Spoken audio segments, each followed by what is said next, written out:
and welcome to the Preperformance talk for Opera Grand Rapids production of The Last American Hammer. My name is John Jones, president of the Friends of the Opera and past treasurer of the Opera Grand Rapids board. As a lifelong lover of opera, this is my 5th year giving these talks. These talks and the English super titles of Opera Grand Rapids productions have been sponsored by the Friends of the Opera nearly as long as the organization has been around, since 1974. Friends of the Opera, or FOTO, works to support opera awareness and education and seeks to make opera more accessible to people of all ages. Please consider supporting our many efforts through a membership at membership.photogr.org. Opera is the culmination of so many art forms and artisans, giving it the nickname, the Queen of the Arts. It takes an orchestra, singers, production crew members, set builders, costume designers, volunteers, and many more people before the production that you see to put this together. And with that, there's one thing that I always like to mention about opera over other art forms, be it musical theater or rock music, and that is that opera doesn't use any amplification.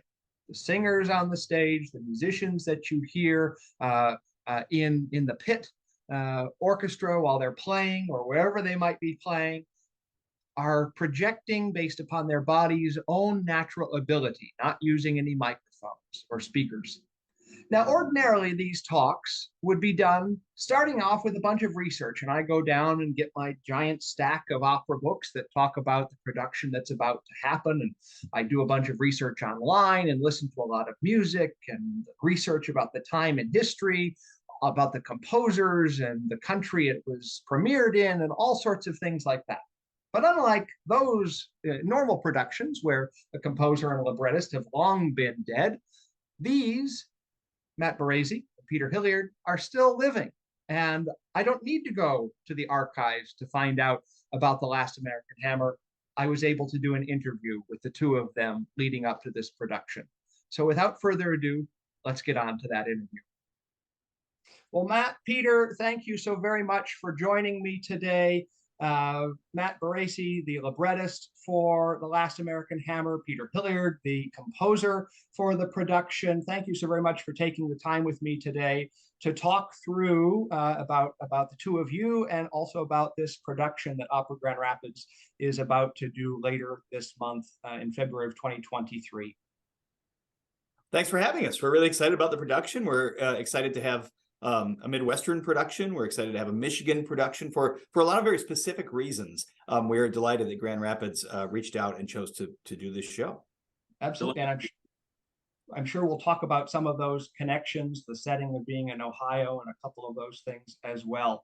You know, my sisters over the years have always said that I like to listen to the dead guys. The Verdis and the Mozarts and the Beethovens and the Tchaikovskys, the people that you never get to meet, but you have to read about when it comes to doing a pre-performance talk. And that's what I would usually be doing leading up to a production. I take my giant stack of books that have to do with the production, read all the chapters and listen to various productions and other musicologists. I'm not a musicologist, but I'll listen to the musicologist professionals and then put together the piece. And I'm so glad to be able to be sitting with the composer and the librettist of an opera for the first time.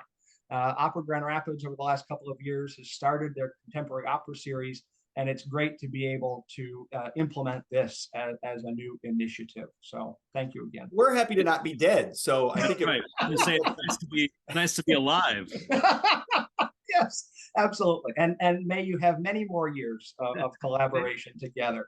But let's get in and in terms of the talk, we'll cover, talk about you, talk about your backgrounds, what got you into music, how you met, what's happened since then. We'll talk about The Last American Hammer, the plot, its inspiration, the score, the music, and the premiere as well, and a few other things that will come in along the way. But let's jump into the two of you. So what got you two into music? Going back early on, for me, it was my grandparents, at birth and into 2 years of age that got me into classical music and opera. But what about your story? Well, prima le parole, right? You go first, right, Matt? All right, sure. Well, for me, and I'm the words guy, but primarily I am an opera librettist, and maybe secondarily a musical theater lyricist and book writer, and perhaps third a playwright. So I am always adjacent or integrated into music. Although I'm a bit of a poor musician, music is certainly a big part of my life. I grew up in a rural town in Illinois, Coal City, Illinois, COAL. So a coal mining town. I'm Italian. It was everybody in that town is Italian. They were brought in as cheap labor, and my family is no exception. But in that town, and of course, then it went through an agricultural period. My dad grew up on a farm, was in Future Farmers, and there's manufacturing in the area, less all the time, but manufacturing in the area. My father worked in a manufacturing plant, retired recently. But my mother was a ballet teacher in the town, and her father was the town wedding photographer, like a photographer in the town. So if there is such a thing as an artisan class in the town, I think we're part of that. And John, talking about your upbringing, I was also very close with my grandparents, or am. We've got some good genes in the family, so some folks are still kicking. Who had Coal City's only, or at the time, traffic's worse now, but only about 45 minutes from the Art Institute of Chicago, even though culturally it's a universe away. But my grandparents were subscribers to the Art Institute, and my parents made sure that I was going into the city and seeing opera and ballet and so forth. So it makes me a bit of a Fraser Crane type in Coal City, Illinois, in the 70s and 80s and 90s. But here I am. I mean, it's a wild thing to be a librettist for a living, or somewhere approximating a living. It's a bit like being a buggy manufacturer, but I think a very specific part of my upbringing, and the support of those people in my family, the really aggressive support for such a preposterous path, led me here. And then I think, but that blue collar Midwestern upbringing has given me a perspective that I hope makes the pieces that Peter and I write have maybe a little more bite, a little more meaning, a little more relevance than it might otherwise. Sure. And, sort of tying it to the history and evolution of opera, opera started as the people's art form, and then got co-opted by the, wealthy and the, noses up in the air folk. So interesting to have the background of sort of a humble, rural town into the world of opera to draw that original connection. Mm-hmm. Yeah, as an Italian American, but as an Italian, I feel like the generations of my family that have been alive at the same time that I've been alive, the separation of opera and life maybe is not quite as profound as it might be were I a non-Italian. I think that perhaps I've been fortunate there. Yeah. In Italy, opera is sometimes like a kind of a contact sport. Like it's you have people are excited about it in the way that people often are about sports. Yes. Yeah. For my part, I was born in San Bernardino, California, in far southern California, but I grew up in Northern California, in Weed, California, which is a very small town, which was built. Abner Weed dried his logs there. He was in the logging business, and the logs dried there on their way to the railroad, I want to say. And then I was in high school in Redding, California, which is a little bit bigger, but still rather a small town by comparison to many of the cities I've subsequently lived in. Sure. My family is very musical, but I'm the first professional musician in that, as far as I know, in my family for quite a long time. Most of my relatives are insurance agents, of all things. Black sheep of the family went into opera, But in Reading, there was a touring company from San Francisco, the Marilla program, which has been their young artist program, brought a touring company of La Boheme, the Civic Auditorium in Reading when I was in high school, and that was the first opera I ever saw. And I thought, oh well, this is, because I was a musical theater kid, but I thought, oh well, this is different, and that sort of set me on another path. Very nice, very nice. And you go off to school, decided to study professionally, and wound up both at NYU. So talk about that story. Well, Gosh. I'll start this one and then pass it off to Matt, Uh-huh. because I think mine is maybe a little more obvious. I started out wanting to be a baritone, Okay. so I went to Peabody Conservatory, Hmm. and I don't want to say I washed out, but I realized that my instrument wasn't going to sustain a career, Sure. and that I was talking to pianists and composers all the time anyway, and that maybe I had misassessed my abilities.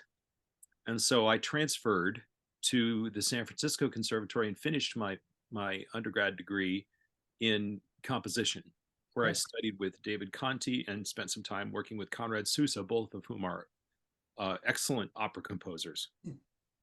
Um, and then following that, I couldn't figure out whether I wanted to go to film scoring or theater. And as it happened, the musical theater route, going to NYU to study musical theater writing, was the closest thing I could find to what I wanted to do, and that's where I met Matt. So maybe Matt can fill in his backstory there. Sure. Nobody in grade school or high school, when they're in their, local production of Guys and Dolls, says, I'm going to be an opera librettist. Like, nobody says that. But you can get there by increments. And of course, as I mentioned, opera was already tertiarily part, it was in my ear. And in undergrad, and I went to a small liberal arts school in Chicagoland. I did the opera workshop, and, did scenes as Papageno and so forth, but that was still not the thrust of my artistic activity. I did, as a senior thesis in undergrad, wrote a musical and brought that into Chicago. And I thought, oh, you know what? This was really fun, but it would have been a much better show if I knew what I was doing.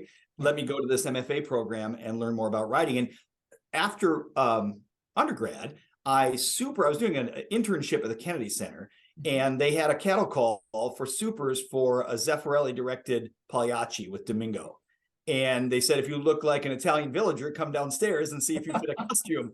And I did. And then I met Domingo and I met Zeffirelli, and I thought, oh, I've found my call. Like, opera is where it's at. So by the time I got to NYU, I was really thinking perhaps I'd rather write opera than musicals, if that's even possible. And then this cat walks in from San Francisco Conservatory and has the chops to write opera, and the rest is history. Yeah. I think we're the black sheeps of the program. I think a lot of people have come through that program writing opera since us. Yeah. But at the time, I don't know that they're quite sure what to do with us. Yeah, well, that's true. I like to joke, I've been wearing bow ties since about 2009. I joke that they've taken off because I've been wearing them, but it's you two started it and everyone else followed. So sure. Very cool. And there's as we started the conversation, so many operas are from 100, 200, almost 300 years ago now, back in the 1700s. And now we have the ability to take a modern approach to a very old art form, and not just bring in classical music, but the value of, one of the missions of Friends of the Opera is to make opera more accessible. Started in the 1970s, and we were one of the early companies from a slide projector perspective that did super titles of what it actually was that was being said on stage, and a way of making the art form more accessible to know what's actually being said.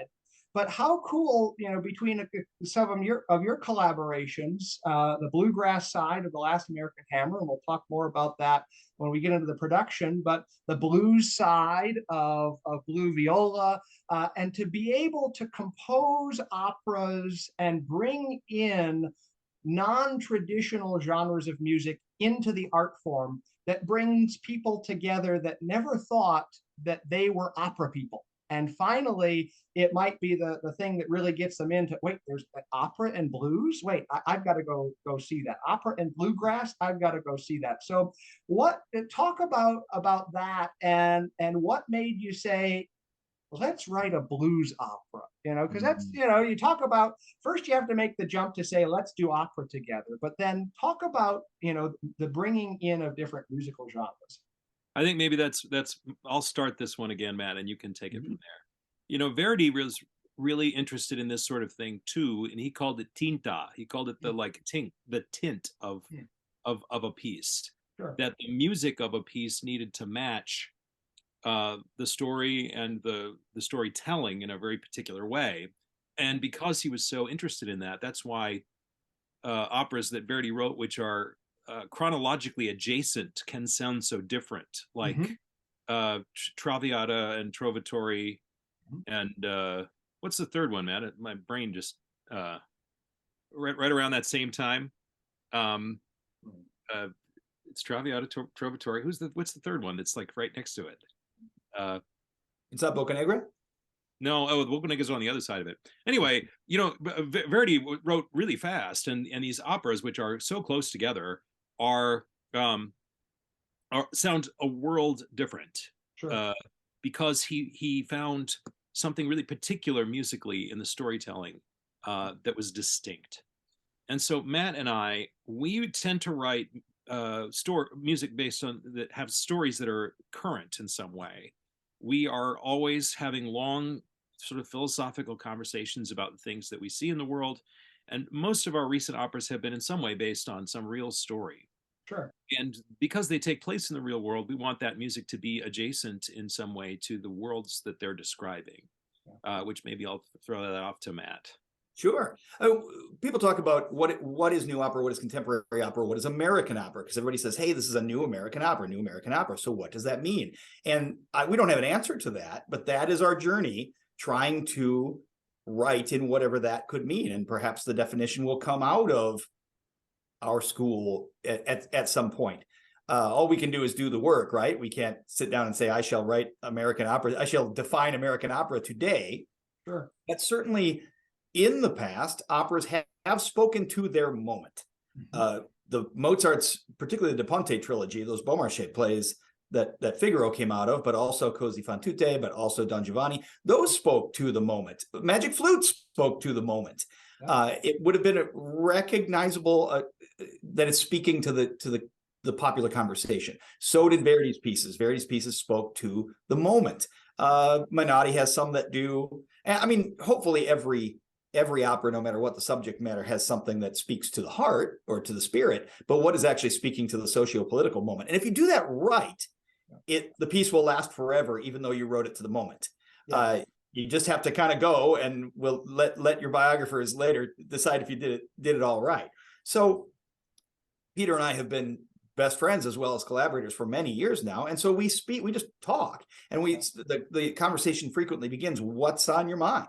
And as we talk about what we're thinking about society and what's in the news and what's going on, sometimes those start to coalesce into ideas that we want to write about. And so a lot of times they have to do with American subjects, because we're in America, right?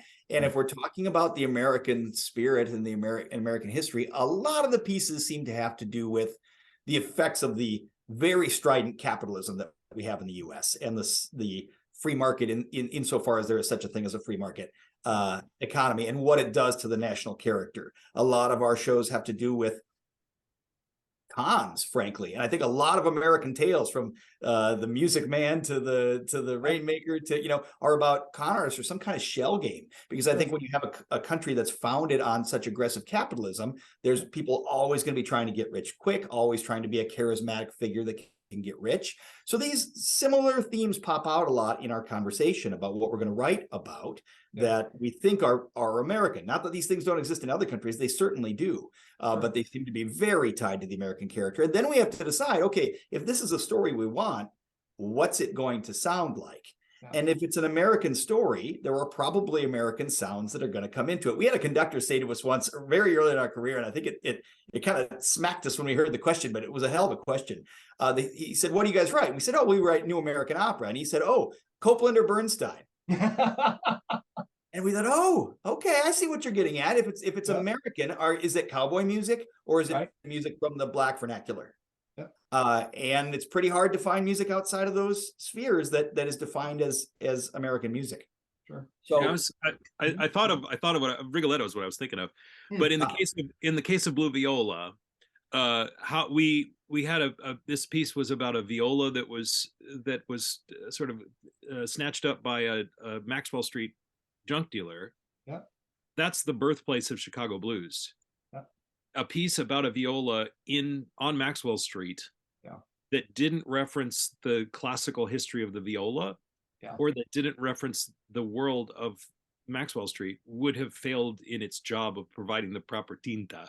Yeah, yeah. And No, a that, piece like Last American Hammer that's set in the American heartland and deals with all those things, really it has to address the musical vernacular of some of that world. And so I went and spent quite a long time in Nashville, just listening to banjo players and listening to bluegrass and newgrass sounds, just trying to get those sounds in my ear. And then you just write what you feel the piece needs and hope that some of that flavor makes it in well.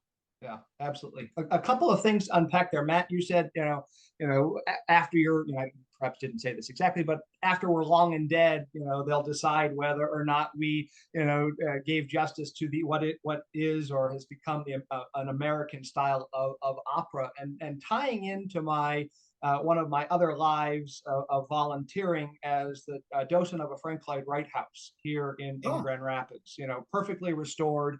And, Frank Lloyd Wright, along with the Prairie School, the father and fathers of American style architecture. And I just gave a talk on, Wright's longtime influence and lasting impact on American architecture to the Women's City Club here in town. And, interesting to draw connections because Peter, you mentioned, what is, the opera that we're setting is taking place here. And what is unique and organic and natural to that environment? And that's what Wright sought to do. Wright was, the prairie, flat, open, expansive, short, horizontal lines. So if I can, put a little, positivity into what those in the future might say, it's that just like Wright, who, has been dead for, since 1959 now, who has said to have been the best person to have defined American architecture because of those natural organic principles. The fact that you're looking at those same characteristics could lead to a favorable review from a New York Times journalist long into the future. Long into the future. We don't know what they think about us now, but in the future, hopefully they'll say nice things. There's a Frank Lloyd Wright church in Reading where I grew up that we had a lot of events in. Sure. And there's something so distinctive and personal about each of his buildings. They have a architectural language that's very easy to see. Yes. From looking at a bunch of buildings, but each is very specific to its place. Yes. And if I could draw another connection, Wright had strong ideas about what went in the buildings in terms of furniture and the windows, and he was very meticulous right down to the smallest detail. Absolutely. To tie all of those things together. And Matt and I tend to write pretty dense, detailed pieces. Sure. Because we feel like there should be lots of meaning to discover upon multiple listenings. Yes. Yeah. Which is very, very Wrightian, because you can engage, I'm in the house at least once a month, if not more, and have been since 2015. And I'm still noticing, oh my goodness, look at that line, in the corner there, and how it connects to the other rooms and all of that. So great. It's always great to be able to tie, these conversations into other things and other art forms. Matt, you started talking about the collaboration. You mentioned, not only are you collaborators, but best friends. What is your creative process? And, creative processes are all over the place. You have, Elton John and Bernie Taupin, who, over the, since 1967 or so, after he filled the advertisement, he sends random lyrics through a fax machine, every once in a while. They never meet, they never talk about it. And out from Elton John comes these amazing albums just from the fax machine, 1991 documentary done on that. As of a couple of years ago, I heard an interview being done where, as far as I know, they're still using that good old fax machine. So, what's your process?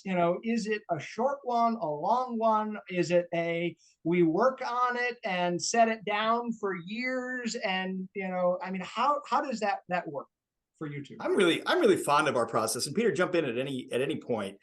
Usually there's the longest part of the process is devising the pieces, coming up with the idea, deciding, okay, here's what we want to talk about. So what story will talk about the thing that we want to talk about? So there's like a theme or a message first. Then there's a form to put it, or like a, the plot and the shape and the setting and those more concrete things to put it in.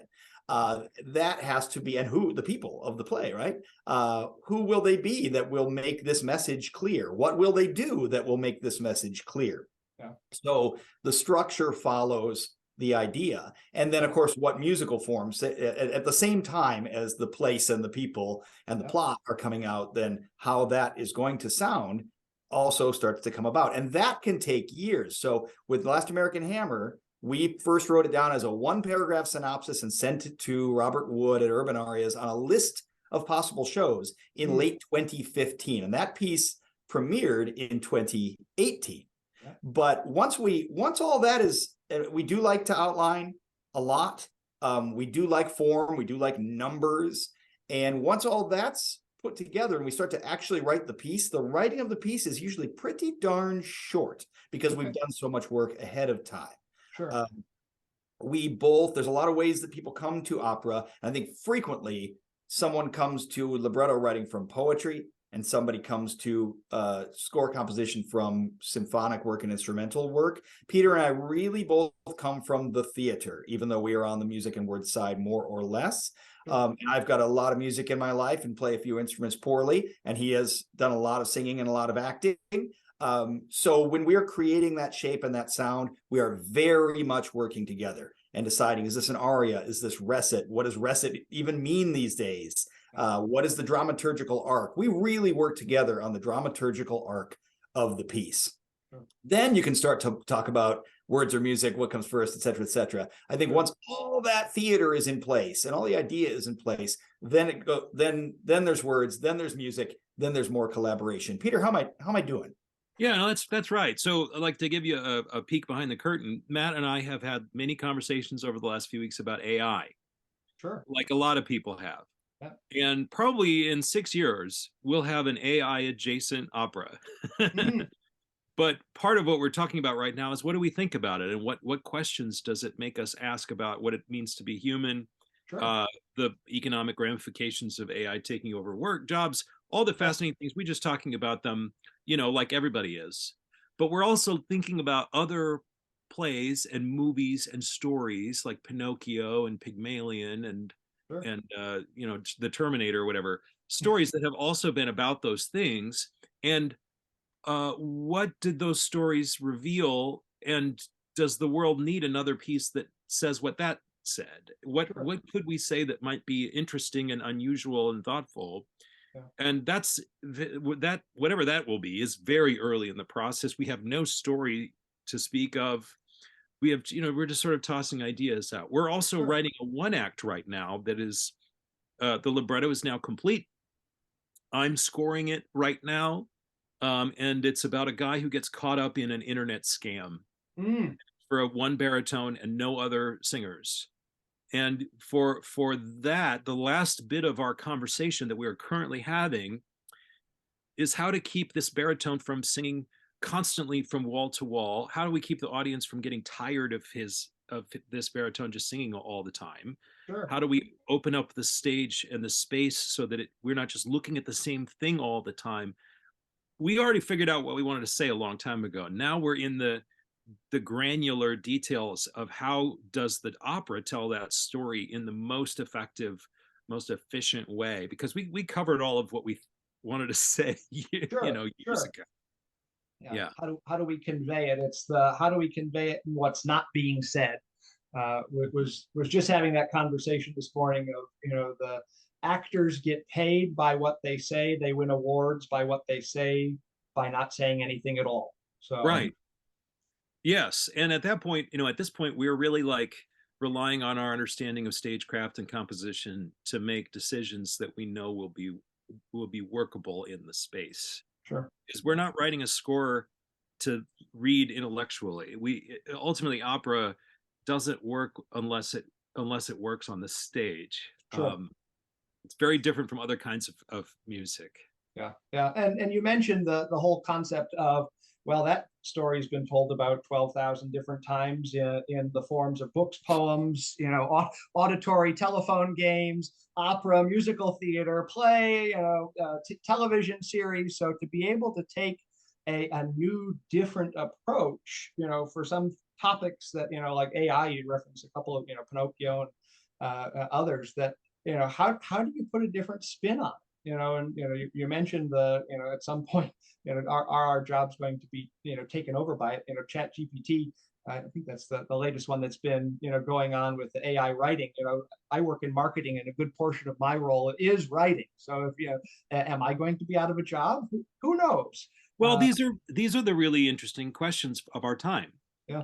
And I have my personal feeling is that a computer will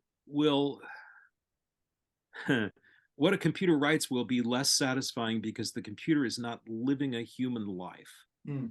And I have a hard time believing that something that has not experienced the joys and pains of being a human could speak meaningfully into the lives of humans. We can make it do things that we can make it copy us, right? Sure. But what really moves us is a new way of thinking about something that makes us re-examine, right, the way that we consider our world. Yeah. And you don't get that by reading the internet and predicting what the next thing would be. You get it by thinking deeply and allowing your own personal experience to tell you some truth about the world that you Sure. can convey to other people. Yeah, That's empathy is hard Empathy. to program. Yeah, Yes. absolutely. So, Peter, I have to ask this question because it's one of those, composer sorts of questions, which is, are you more of the Mozart side of you've got 1,000,001 things floating around in your head and you just have to find a score to write it down with? Or are you more the Beethoven type of pining away over every single note that gets written out? That's a great question. I really need a dramatic situation to get any idea out. Hmm. And once I have the situation, I write very fast. Okay. I am not a gifted composer of abstract, absolute music. Hmm. It's very difficult for me. Now, I've done it.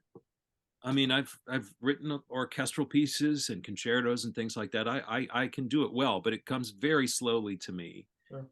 But when I have a situation on stage where a mood has to be conveyed and an idea has to be put across, the musical ideas come very, very quickly to me. Yeah.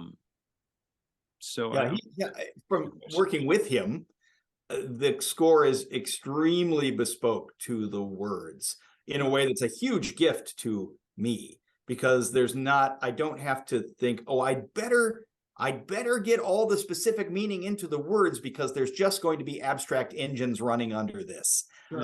I know that there's going to be tone painting, that there's going to be subtext in the music, that there's going to be musical references, that there's going to be all kinds of color there speaking to the meaning. No, absolutely. Which from taking from the written word to a musical performance is that that third element, that just, or that additional element that isn't able to be conveyed by just spoken word. Well, let's tie into the Last American Hammer, the production that's coming up.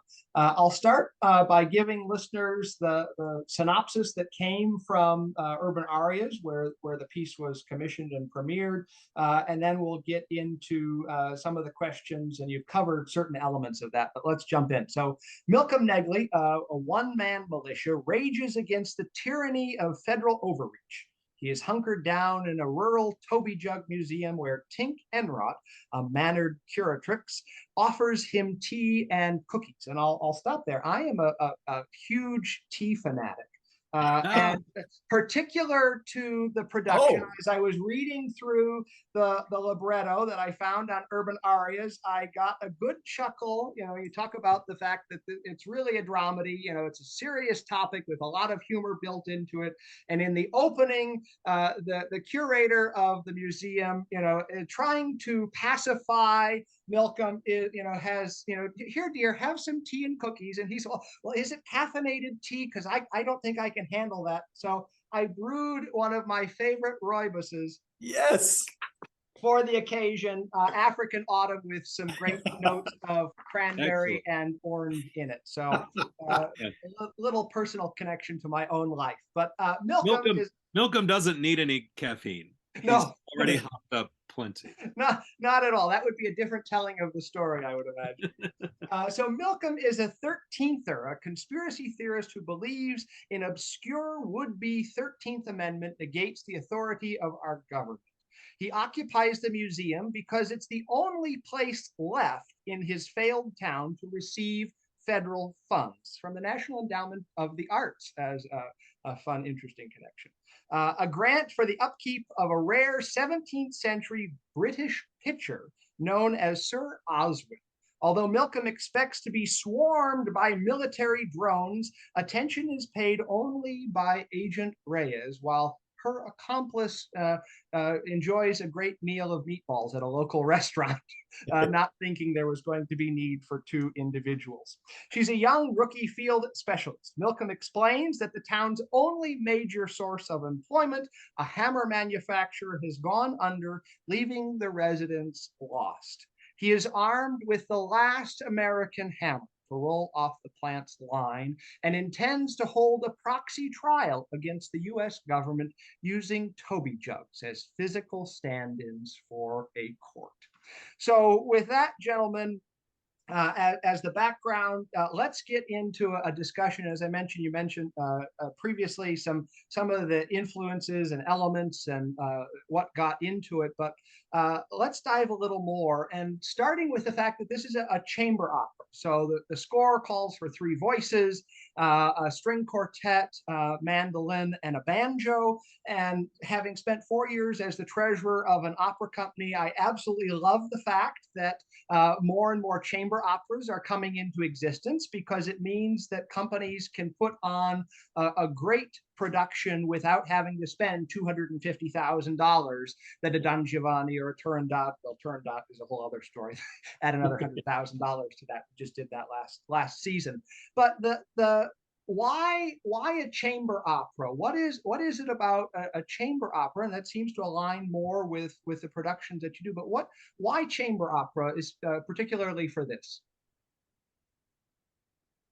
Something I like about chamber opera, I mean, so much new work right now is chamber opera, and that's probably driven by the financial reality of creating new opera. Companies can afford to do chamber opera. But what is marvelous about chamber opera is that you can be very specific, and you can look at the human experience and at intellectual ideas on a slightly more manageable scale than grand opera on the big stage, which is not to say that we don't love grand opera on the big stage. And anyone who'd like to commission us to write one, please feel free. We'll put their contact information in the description. We have a website. You can look us up. That's right. Very happy to write a grand opera for you. But to have this sound, the big voices, the big orchestra, the big space, you need big feelings, big, clear, simple feelings. I feel this way. I have been abandoned. We must kill that person over there. I am about to be killed. And they've got to sing in a marvelous, marvelous way that is in so many ways the backbone of opera. When you scale that down, you say, okay, now I've got, I feel like I'm going to quote Disney's Aladdin, like big feelings, itty bitty living space. Like now you have a few people still having emotions and ideas that merit bel canto singing, that merit the big voice. But you're in a little room with them with these ideas. Far more intimate. And more intimate. And then I think the audience listens to it in a different way. And the conversation in the car and at the party afterwards is different. Can be a little bit more about the human scale of their feelings and a little bit more specific about the sociopolitics of their situation. Sure. Absolutely. Thank you. So we talked a little bit about the inspiration of your various pieces coming from real life stories, coming, ripped out of the newspaper, or in this, some cases of our digital world, screen captured or bookmarked on your internet browser of choice. This one comes from a news story out of the Pacific Northwest on armed vigilantes taking over a wildlife refuge. So, you read that story, and what was it that you saw that and drew you to say this is the great next piece that we're going to write? Well, there's some ideas we've been talking about that we wanted to tackle in some opera. One was conspiratorial thinking and conspiracy theory in America. And there's a long history of conspiracy theory and conspiratorial thinking in the American experience. So that was something, and we're like, wow, people like the internet and the polarization of politics is making people much more rife to believe conspiracies. That's something we're interested in. The death of civil discourse in this country as people move to their corners was a big concern for us. Other things that play in, something we'll probably talk about later in this conversation, but vulture capital and the destruction of sort of human-based businesses by public companies that just want to siphon off the value for shareholders. That was something that we care about. So these things were floating. And then we saw this story that these fellows from those Bundy ranchers had taken over a wildlife refuge. And they hunkered down with all their machine guns in the gift shop of a bird watching place, which is very funny. And we thought that absurdity, and it's, again, now it's in an itty bitty living space. Now we're in a chamber, like they are under siege in a little gift shop. Yeah. Let me speak to that for a second, and then I'll toss it back to you, Matt. The opera is big emotions and big personalities and archetypal feelings and all of those things. And when you have very few people on stage, it is really difficult to construct a narrative that lets them do everything they might do. If you're doing Carmen or even Tosca, which is cast wise not all that large, right? But people can leave, and you can have them go do something and come back, and then they are part of a different story. When you have like 2-3 people on stage, you really have to be economical. And this scenario allows us to have people in a very tight space, and they have to live with each other, sort of no exit style, and hash it out. There's nowhere for them to go. And then once we had sort of found that location where we're going to stay with them, we worked really hard to triangulate the 3 characters in terms of who they are as people and what opinions they might hold, so that there would be interesting discussions. At some point, 2 of the 3 characters are opposed to the third in varying triangulations. Sure. And we wanted that because, well, when you write like that, there's usually somebody for the audience to see as themselves or see themselves in. Sure. And then your conversations get more nuanced and interesting because none of these characters are always right. And none of these characters are always wrong, which is sort of the opposite of the polarized world. Also, you can't polarize 3 people in that same way. Sure. That at some point that fluid dynamic of 3 people in that room is fascinating. And then you can watch them without getting bored for quite a long time. And chapeau to Peter. He literally came to me one day and he created a Venn diagram, a picture. And the 3 circles were these 3 characters. And he made us sit down and put in what are the overlaps of these characters with one of the other characters, with all of the other characters, with 2 of the other characters. And as you could take the plot and watch as it rolls around that Venn diagram, and the dramatic tension of the scene leans different ways depending on who is in agreement at a given time. It's a marvelous tool. I don't know of anyone else who's done that. And I think it's just wonderful. So you mentioned the Venn diagram. So it does, as the plot goes and the shifts of in favor versus out of favor, agreement versus discord, does the score follow that thematically? Well, certainly, yes. The as I say, our scores are kind of dense, and one of the reasons that they're dense is that I use leitmotif in a very particular way. Sure. Wagner uses leitmotif to kind of reference a person, place, or thing as it happens. Notung shows up and we got to hear it in the orchestra. And the downside of that is it starts to sound like I don't know, like the score is hyperlinked, but you can't click the links. You're like, what does this mean? I don't know. Right. But what I like to do is Matt and I write arias first. Yeah. So we want the character to speak their particular opinion and essence of that character by themselves and get a feel for what that might be. So we write those moments first, and then we write duets and trios so that we can hear, well, if Milcom sounds like this and Tink sounds like this, what happens when they talk to each other? How do their musical languages mesh so that they can occupy the same musical space at the same time?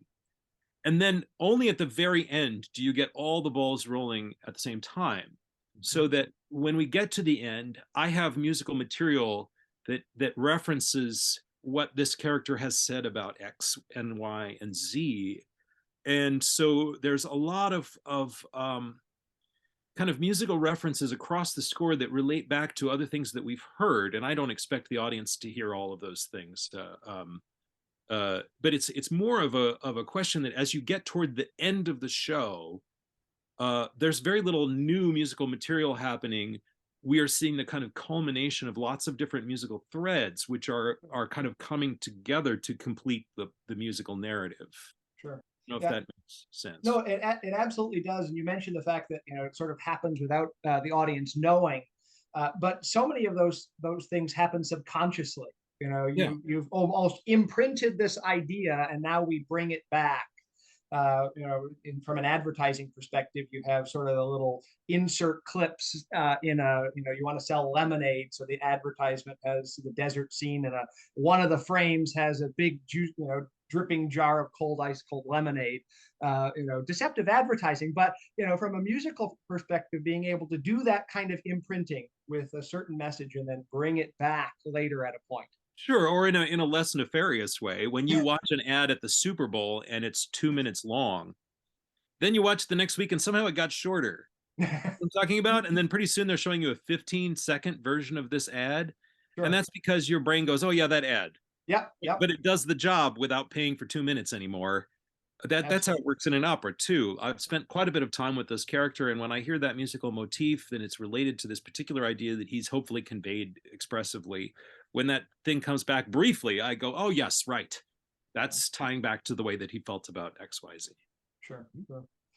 Well, let's jump into the sort of underlying meaning, and one of the great benefits of opera. And, Peter, one of your, many hats that you wear, the director of the Savoy Company, the great Gilbert and Sullivan, who, expert, satirical duo in many of their works, and this one definitely has an element of satire in it as well. The underlying meaning of what's being told, tying it into a political discourse. People coming farther and farther away from each other, to the point of not being able to have a conversation, from a rational perspective, and there is no middle to meet, if you will. Right. And Matt, when you were doing an interview, the two of you, leading up to the Pittsburgh production of the company, or of the production, you'd mentioned that over the 2 years of working on the piece, from sort of conception to when it premiered in DC, that as the political discourse of the country changed in that 2 years, that the opera itself changed. The sort of modern connection or real life connection in the news changed, and as it became darker, so too did the production. Talk about that and some of those connections with modern culture that you brought into this. Wow. Yeah. And Peter, jump in at any time here, because I'll be anxious to hear your take on this. But we thought, and there was some concern as we conceived the piece, that maybe it would be a flash in the pan, that everyone will start to get along again, and no one will be a conspiracy thinker, and what will 2015 will be an unfortunate blip in the discourse. And it's gotten so, people say satire is dead now, because how can you write anything that's more ridiculous or absurd than what's going on? I don't think the piece is negated, but I do think the chiaroscuro of it, like the darkness is much darker and the funniness is much funnier. You can tell if you see me in Grand Rapids, anyone watching this, come up to me and tell me if you think it was, if this was a very tragic comedy or if this was a very funny tragedy. I have an opinion, but it's as the playwright Michael Honger once said, it's very ha ha ha ha ow. And the character of Milcom, when he first appears, he looks like one of these militia fellas that you see making their YouTube video in the front seat of their truck with the lot of tactical gear and the ball cap and the wraparound sunglasses. And at first, that early on, that was very silly. People were like, ah, ha, ha, that guy, I know that guy. That guy's, you know. And then, of course, it's our job to make sure that you sympathize with him to at least to a great degree. We want Milcom to break your heart by the end. We're not out to get him. You can't hate your own characters. But now when Milcom appears, audiences are much more frightened. I think that it really went from a laugh on Lights Up on Milcom to a gasp on Lights Up on Milcom. And we had to decide as we wrote all these characters, and again, all these characters have their flaws, some quite profound. All these characters have moments where you sympathize with them very greatly. I think we have some moral red lines that we need to write about our characters and our stories. So we thought Milcom certainly won't be, for instance, racially sensitive. You know, Milcom is not woke. But if Milcom is a virulent racist, I'm not interested in giving you sympathy for a virulent racist. So there's got to be some bumpers on all these characters that they don't go so far that you just have to say, I wash my hands of this character. You might wash their hands of an action that the character does. But for instance, would Milcom have weapons? There was an early stage direction that said he was heavily laden with weapons. Well, you know, by the end of the Malheur Wildlife Refuge standoff, somebody got killed. And there was a lot of loss of life surrounding January 6th and a lot of destruction. And we certainly don't, you know, we don't want anyone to sympathize with the notion of kidnapping a governor. So with all of our characters, we have to put a safety there where we say, beyond this, we evoke no sympathy. So Milcom does not have guns, and Milcom is not. There's also the question of, like, if we see him with a gun, that's an implicit promise to the audience that something's going to happen with that gun. And we want the temperature in the opera to be high, but that was a plot line that neither Matt and I wanted to see pay off in that way. It sort of raised the temperature too high to have a discussion, and that's really the key. Like, if there's something a character would do that would take a certain portion of the audience and draw them right out of sympathy with one of the characters in totality, now we can't really have a discussion. And in a piece that's about our inability to discuss. And you mentioned that Venn diagram and that balance, and you touched on where my brain was going as you were talking, Peter. But that if Milcom had, been armed, the balance shifts into unlikability instead of this teeter-tottering effect. With that, we learn along the way that this isn't his first time coming to the museum. No. He's a regular visitor patron, and Tink, as the curator, is just this kind, open, oh, another one of your TED Talks, Milcom, So you see that, oh, they actually have a relationship, and now something has changed. So again, not having seen the opera yet, I'm really looking forward to it. Reading through the libretto and following that imbalance, and it would almost be interesting to have, now that I see your Venn diagram, I might go through and redraw sort of the who's in favor, out of favor, knowing that's how you put it together, and see how close I might be with that. People in small towns kind of have to talk to everyone around them because there's no one else to talk to. Sure. So some of these characters are wildly in opposition in certain parts of their life, but they do sit down and talk, at least for a time. And most new opera begins on the coast in big cities with a certain kind of audience, and ours are no exception. We've had an Illinoisian production of Last American Hammer, and this is our first Michigander production, and we are very excited about that, because this is not a piece that we just wanted everyone to snap their fingers to in New York and in DC and in San Francisco. This is a piece about America, and we want it to play all around America. Yeah. Yeah. And you mentioned a couple of the connecting pieces, and the fact that, it being that it's a Michigan production has a special tie, not only because it's, one state away from where it's set, rural Ohio, but, you mentioned the Governor Whitmer's, the plot to kidnap her. It really brings real life connection to a particular story. One of the questions that I have for you both, you talk about the evolution that that the production took in its conception as political discourse changed.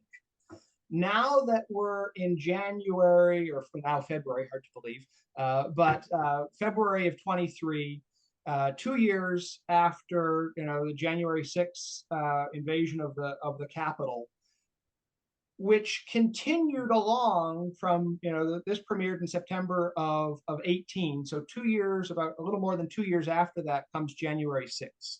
A very different position at the country from a discord perspective, and an evolution there. So looking back on it, and as a friend of mine likes to say, hindsight 2020, you go back and do the exact same thing you did before, because you only ever have the same amount of information at the time. But if you were to be given that opportunity, or a rewrite, something like that, would you do it differently? Would Milcom have weaponry, or would you keep it as is because of the values that we talked about, that likability factor or unlikability factor? But would that evolution have continued along with the current times? I won't speak for Matt. He can have his own opinion. Maybe Matt wants to completely rewrite it. But when we saw it in Illinois after January 6th, it really rang very differently to me than it did in the original production and in Pittsburgh. Mm. But it rang in a way that I thought was like truthful, and the piece is in the rearview mirror for both of us enough that it's starting to tell us things that I don't know whether we put in there or not. Mm. My goal, and I think Matt agrees with me on this, is to write operas like Arthur Miller wrote plays. Mm. All My Sons and The Crucible are actually about very current events, but they're told in such a way that they reveal something about human nature. And when you write in that way, effectively, if you do a good job, 50, 100 years go by, and because humans don't really change, you're just seeing the same humanity reflected in a different light, and it can still tell you the truth about yourself in a way that's helpful. Mm-hmm. I think in the center of this piece are some questions about how people live in community with each other, and outside forces that are trying to drive us apart and keep us from talking to each other. Mm. So like Milcom has visited this museum a bunch of times. He knows her. She has known him since he was a child. They have a relationship, but he enters her space intending to do violence because of things that have happened to him from the outside, and ideas that he's heard from the outside that are not challenged by anyone that he's actually speaking to. Mm-hmm. And in each character's case, what's keeping them from having a real relationship with each other, and a way that would benefit them all and help them to grow and flourish as people, are these external things, not what they think they're upset about, but the external things that are keeping them from true relationship with each other. And I think that is something that's basically true about humans.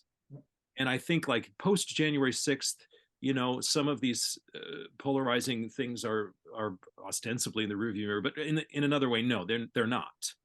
And until we can figure out how as a country to come in and actually address the real concerns which are making us so susceptible to hating each other, and so susceptible to crazy arguments from various sides, there's really no hope for us to get along and to move forward as a country. We have to abandon these polarizing positions and meet one another in a field of human to human understanding.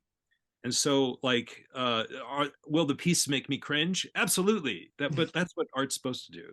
Yeah. And I think the ideas that are at the core of the piece are, if anything, more valid. Mm-hmm. I have nothing to add to that. I will leave the last word to the composer because I My could not goodness. agree more. Wow. Write that down in the history books, folks.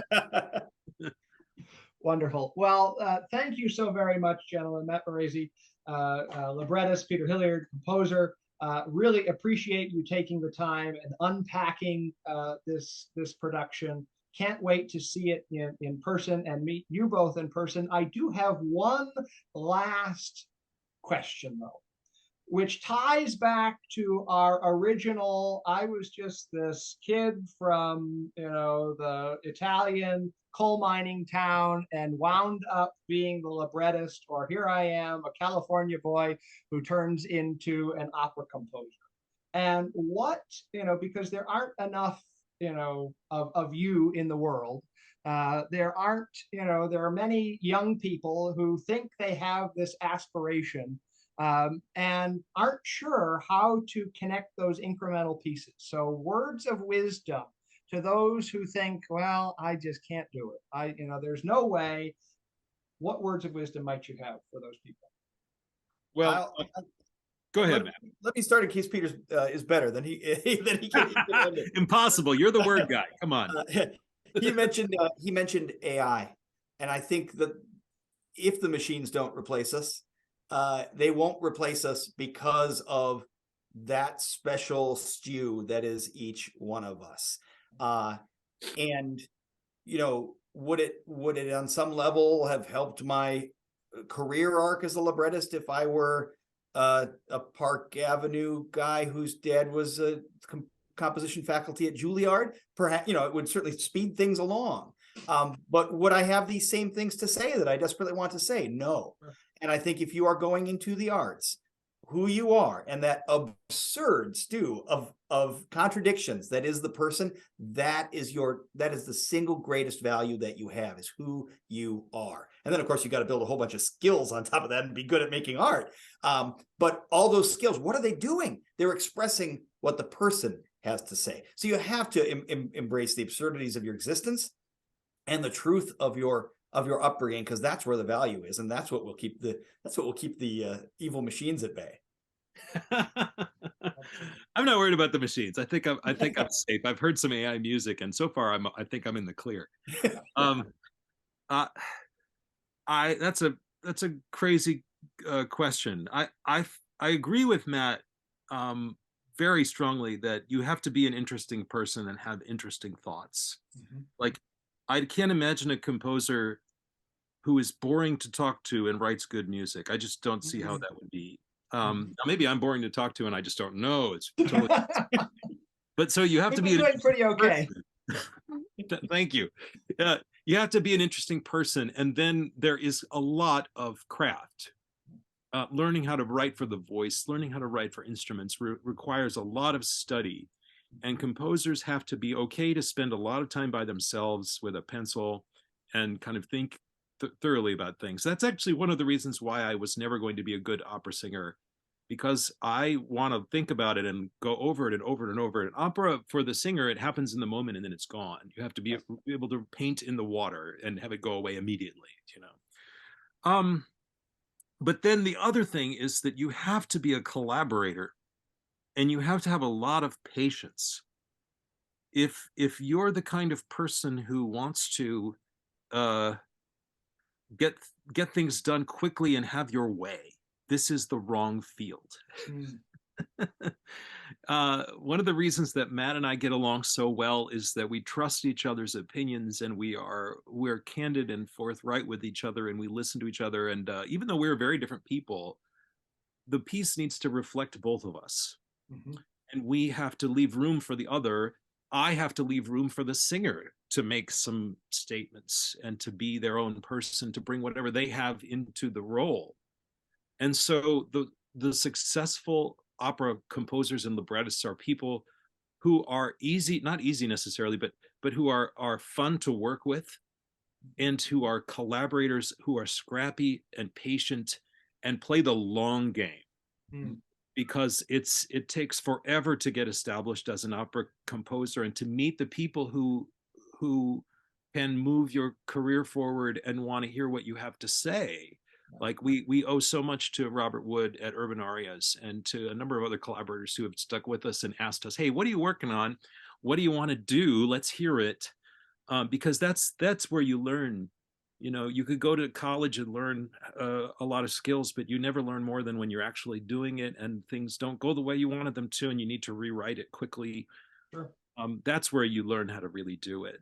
Yeah. So patience and willingness to collaborate, get over yourself, learn your craft, listen to a lot of old music, you know, that sort of stuff. We have a secret. We have a lot of tools, Peter, like physical, objects and we have a secret manifesto, and it's a living document, changes all the time, and it's just a value sheet that we try to have our works on. And sometimes we say, should we make this choice or that choice? We go to the manifesto and we say, what are our values? And it is a very audience oriented manifesto, because we are collaborating with one another, with conductors, with singers. If you don't want to do that, don't do this. Peter always says to me, why don't you write more plays, man? Because it's lonely. That's why. Because it's only going to be as good as whatever I write. Sure. No one will come along and make it better than that. How sad. Or there's no one else to blame if it doesn't work. Right. It's that guy. But one of the lines in the manifesto is, the audience is there for you, be there for them. So to come out and say, and certainly there are artists who do this, I cannot wait to stick it to my audience. I'm going to get them. I'm going to say something's wrong with you, and you're complicit in things that are wrong, and nuts to you for watching my show. That's not our jam. We think it's a collaboration with the audience as well, and it's a conversation with the audience as well. So to those who would like to make art, we hope that you will consider the audience as someone with whom you are in conversation, not in conflict. I'd love to add one more thing. I know we're probably running late on time here, but there's another soapbox I love to get on, which is that opera's where it's at. It really is. There are people who want to write musicals, and we write musicals. We're writing one right now. But I will say, when you put a musical on and you invite your friends to go and see it, some person comes into the audience thinking they're about to watch Hello, Dolly. Another person thinks they're watching Mamma Mia. And each one is going to be disappointed because they didn't get the version of whatever they think a musical should be. Sure. But opera could be just about anything these days. And so you have this like blank canvas, and no one gets angry at you if you try something crazy. Yeah. And the opera singers are so smart. They're so talented. They do such amazing work. Why would you not want to do this terribly exciting thing? It's where all the exciting stuff is happening in American music theater. I'm a big fan of new opera. It's where it's at. Yeah. There can only be one queen of the arts, and opera is that. Thank you. Yes, absolutely. Well, gentlemen, thank you again. I appreciate the time. I cannot wait, and I'm sure I speak for all of the audience members, past, present, and future, of the enthusiasm of seeing this production. So thank you so very much. Thank you. Thank you. Thanks again to Peter and Matt for their time in chatting with me and giving you a behind-the-scenes look preview of The Last American Hammer. And thank you for engaging this pre-performance talk. And I hope you enjoy Opera Grand Rapids' production of The Last American Hammer. There's less of the kind lovingly crafted for the